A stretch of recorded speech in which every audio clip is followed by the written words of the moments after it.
Good evening for everyone. My name is Amanda and today we are going to talk about prepositions. So, what is preposition and what is used for? Preposition is a word class used to connect or link some ideas, some words. Let's see one example. Example, I live in Brazil. Here I have two informations. The first information is that I live in a place. And the second information is where is this place. So, Brazil. I live Brazil. To connect these two ideas and make a sentence, okay, a complete sentence, I have to use the preposition in. I live in Brazil. Yeah? Let's see some classification of prepositions. So, classification can be classified in preposition of time, preposition of place, preposition of direction, and preposition of position. So, the first example in the classification is I wake up at 7 o'clock. The first information is that I wake up. And the second information is the time that I am waking up. 7 o'clock, yeah? I wake up at 7 o'clock. Look, how beautiful. So I have to use the preposition at to connect these two ideas, yeah? Preposition of place. I study at USP. I have two informations again. The first one is that I study. And the second is the place, USP. So, I study at USP. Perfect. Direction, on the right. Can be also on the left, another direction, yeah? And I have a position, in front of. This object is in front of me. Look, in front of me, okay? You are in front of me. And here we can see some problems to teach Brazilian speakers in English with preposition, because there is no translation to talk about preposition in Portuguese. So prepositions, there is no translation in Portuguese because there is no specific translation, yeah? You can see the same word at in two different contexts. So let's see again. I wake up at 7 o'clock. One context. Here we are talking about time. Yeah? Brazilian speakers say às. Eu acordo às 7 horas. Às is the preposition here in Brazil to talk, to teach Brazilian speakers. And the second, yeah? I study at USP. Eu estudo na USP. The second, we have the same word and in a very different situation. I study at USP, na, here in Brazil. So we have different words for each kind of situation in English and in Portuguese. And we have different ways to classify these words in English and in Portuguese too. So there is no translation, literally translation, when you are talking about a preposition in English. So it's very, very difficult to teach Brazilian speakers in this kind of context, yeah?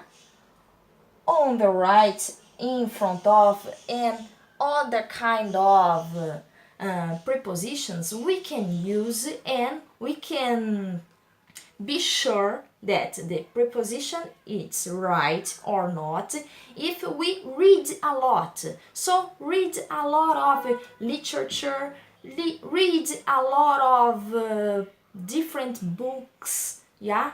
In different situations, When you are reading, you can learn more how to use these words, these prepositions in different kind of situations. When you are reading a book, reading a text in English, you can learn each kind of situation that you can use at, that you can use in, that you can use on, and other prepositions, yeah? Thank you so much. Bye bye. See you. Now that we've taken a look at the general aspects of prepositions, let's talk a little bit about prepositional phrases. A prepositional phrase is a modifying phrase added to a sentence consisting of a preposition and its object and used to give a sentence more detail. The form is that it always starts with a preposition, it ends with a noun or a noun phrase, it cannot stand alone, and admits a specifier like right or straight, or a word that makes time or degree more specific or limited. The function is that it can work as adjectives or as The adverbs. hills are alive with One the example sound is of the music. quote of the main song from the famous movie The Sound of Music.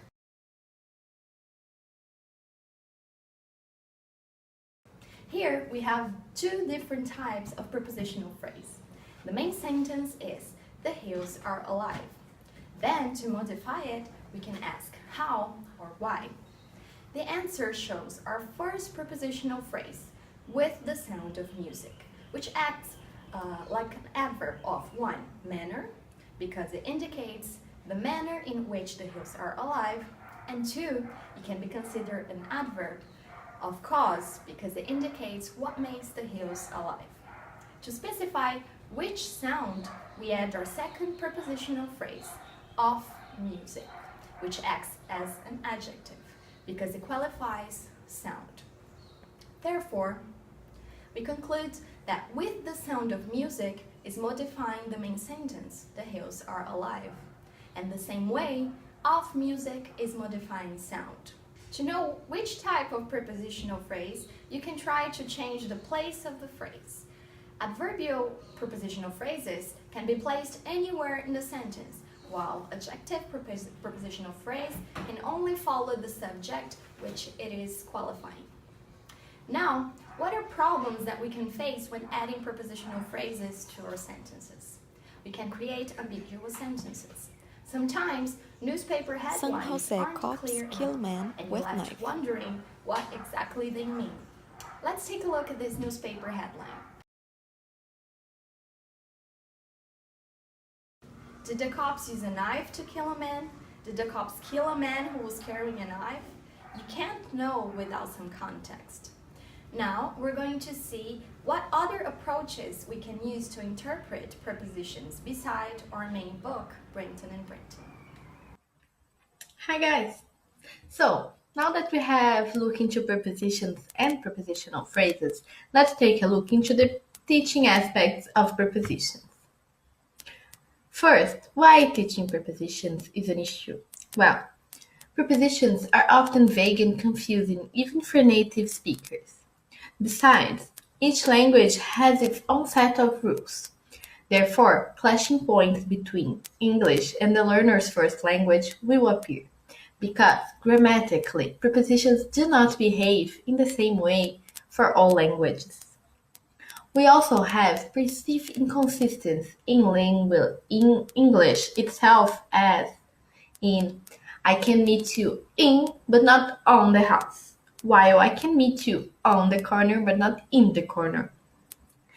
Besides, textbooks usually are not a great help, right? So how do we normally teach prepositions? We ask students to memorize them. As simple as that. So while researching for this project, I find a paper written by Patricia Bonquest, in which she presents an alternative way of teaching prepositions. Her way passes by cognitive linguistics theory. This theory, among many other things, states that different languages emphasize spatial scenes differently. In other words, each culture will take a certain traditional view of the image. So the emphasis by a culture and therefore by the language of that culture determines which preposition to use and how to use it. If two languages view a scene from different angles, they will use different prepositions. Linguist cognitives believe that each preposition can be visually expressed or represented by a spatial image. Bonquist goes further and develops a set of images and some gifs to visually express the core meaning of several prepositions. The idea being that it's much easier to show the preposition than to verbally explain it. Here is an example made by me of the preposition in. But here we have two images that the author created for the preposition in. The first one referring to space, the second one referring to time. The second image is supposed to be a GIF, so it moves. So the first image is that we see, and in the next one, the classroom will be empty, and the clock will have moved by 5 minutes. So the idea is that as the students watch the short clip, they can see the concept of the temporal in. And with the help of the first picture, it's quite easy to explain. So we can say, imagine that our box is the time span of 5 minutes. Since we said in 5 minutes, we must stay inside our temporal box before we are able to get out. This is just a simple example of her ideas. If you got interested, please check her paper out. It has some really great ideas, for us to teach. And that's it, guys. Thank you very much for watching. As if you had a choice, right? Bye.